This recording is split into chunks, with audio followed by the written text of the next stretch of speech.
Unrequited love is the feeling of being head over heels and hopelessly in love with someone who cannot or will not return your love.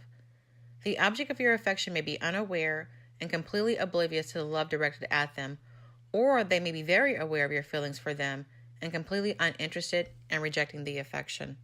When I think of unrequited love, I often think of terms of schoolgirl crushes. Schoolgirl crushes are usually sweet but can be obsessive, and at a young age it can be hard to convey your feelings and read the object of your affection to know where you stand with them.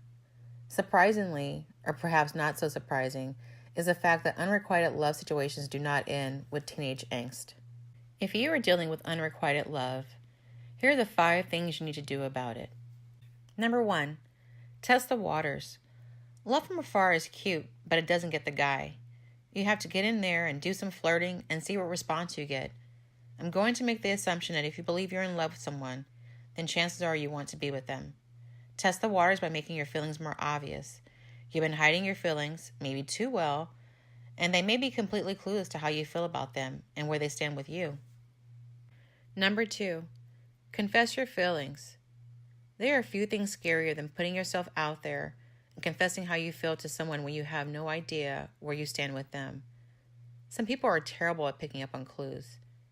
If you're not sure if they know how you feel, just tell them. What if they feel the same way? What if they have been in love with you from afar as well?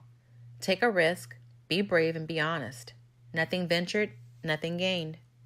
Number 3, move on. After you have confessed your feelings and the response was less than positive, you have to start to move on. It will be hard at first and maybe feel even impossible after you spend all this time fantasizing about a future together, but letting go is a must. It's not going to happen. I know it sounds harsh, but just remember there are plenty of men out there, and believe it or not, you will fall in love again and be happy, but not if you continue to waste time on someone who's not the one. Number 4, give it time. With unrequited love, we see all perfection and not the flaws. We are all flawed, but once we place someone on a pedestal, not only do we fail to see the real them, they also become out of reach. Eventually, over time, as your feelings fade, you will see the real them. Not that they should be viewed as a horrible person because they didn't return your feelings, but it is okay to recognize and acknowledge their imperfections. Number 5, analyze. Unrequited love situations can happen, but they shouldn't happen to any one person all of the time. It is important to make sure that you don't have a pattern of falling for people who can't or won't return your love, or are somehow unavailable. If this is the case, it is important to recognize the pattern and break it.